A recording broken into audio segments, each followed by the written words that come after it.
Are you a Sidemount diver and often forget where to put your bolt snaps when you take them off your cylinders and you're swapping over?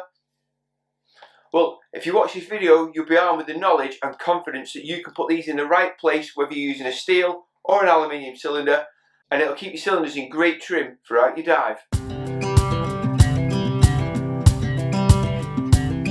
Hi, I'm Andy the Northern Diver and welcome to another episode of this series of scuba diving tutorials. In this video I'm going to be showing you how to mount your bolt snaps onto your cylinders so when you're diving on side mount they stay in great trim. If it's your first time here, don't forget to hit the subscribe below, and just at the side of it you see a little bell icon. If you click that you'll get a notification every time we post a new video. Well, just up here you'll see I've created a little link, take you to a video that I've made. It'll take you 2 minutes to set up an account, and in doing so you can like, comment and subscribe to all the videos you watch on YouTube, and then you can even set up your own channel. And make sure you stick around to the end where I'll be giving you my top tip. So this video is intended as a guide, a start point if nothing else. There might be some side mount divers who've been diving years and prefer a different position to put the bolt snap. If you completely forgot where to put them, this is a start point. This is not telling you that you're doing it wrong if you've got them somewhere else. It's just literally from the textbook where to put them on either a steel or an aluminium cylinder.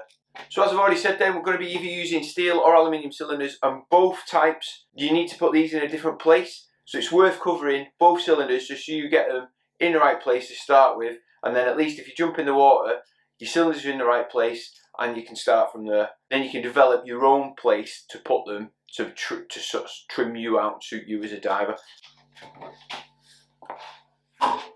So for whichever cylinder I'm going to use to start off with, I'd like to line it up. So roughly it's going to sit just under my armpit.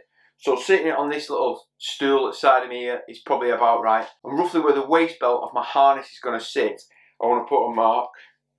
So it's just going to be just there. Can you see that? No, you can't. So you can see that's it, the little blue mark that I've just made there. So I'm going to take a tape measure, put it right underneath my armpit and measure down to the top of that waist belt. So I get 16 inches on that.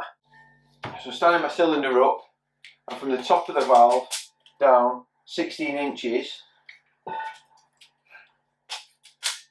is roughly where that blue mark is. So I've not done so bad there. So laying the cylinders down with valve orifices pointing upwards, what I want to do is get my marker pen again and draw like a clock face. So from the 12 o'clock being the top point down to the centre, draw a line there on both.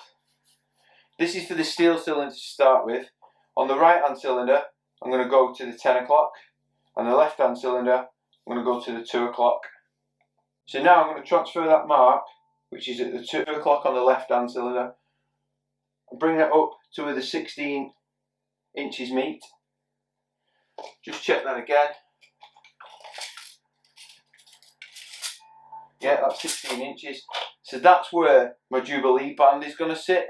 So for my jubilee band then, I much prefer using a socket rather than a flat screwdriver. For this it's an 8mm, I've got a little tiny ratchet to just tighten it and loosen it. What I aim to do then is get the tightening mechanism of the jubilee band on the complete opposite side to where the bolt snap is. So I'll put that in there and drop that over the cylinder and slide that down. Now it's a little tight, so all I'm going to do is just get my ratchet, back that off a turn or two. That should slide down now. So the bolt snap's now sat in line with where my butt plate is going to be. The valve orifice is pointing upwards, which is where the regulator is going to sit in the correct place, and this will allow it to dangle in the right way. Now should I need to remove this in an emergency, because it's made of rope, it's not made of anything else, I can just cut the knot and just pull that off and let myself get free if I can't, for whatever reason, undo that mechanism. So for an aluminium cylinder, what we're going to do again, mark the 12 o'clock off. And for the left hand cylinder we're going to go with 4 o'clock. And for the right hand cylinder we're going to go with 8 o'clock. So 8 for that one, 4 for that one. And then all you're going to do is mark it up in the same way, the 16 inches or whatever measurement you've got. Move your band slightly down, making sure that the mechanism's on the opposite side to the bolt snap, and tie them both off. My top tip would be to get hold of as big a bolt snap as you possibly can for your cylinders. That way when it's cold weather and your hands aren't working properly, you've got some big gloves on, it's very easy to operate and it's less likely to break than a small one. And on the tightening up mechanism of the Jubilee clip, if you can get a bit of hose to put over the top of that, it just stops it becoming such a snag hazard. Any sharp edges on it, it's not going to pierce your gloves or your dry suit or anything else. So don't forget, give us a thumbs up if you enjoyed this video, if it's been of some use to you. And if you've got any questions or comments, leave them in the box below. Let me know how you set up your cylinders. Don't forget to hit the subscribe button, that way you can see the rest of the videos in this series. And I'll see you on the next one. See you on Insta.